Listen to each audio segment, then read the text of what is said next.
രാജ്യത്തിൻ്റെ ഐക്യവും അഖണ്ഡതയും കാത്തുസൂക്ഷിക്കുന്നതിനു വേണ്ടി വീരമൃത്യു വരിച്ച ധീരസൈനികരെ ആദരിച്ചു.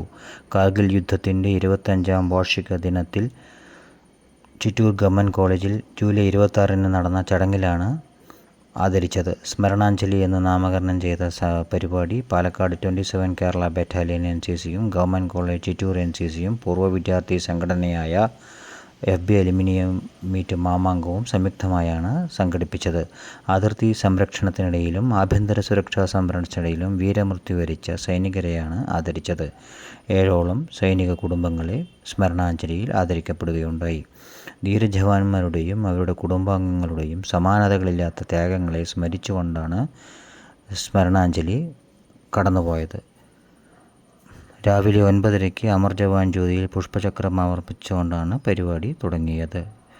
Commanding officer 27 Kerala battalion NCC, principal government college Chittur, BSF Palakkad കൂട്ടായ്മ, CRPF പെൻഷനേഴ്സ് ഫോറം,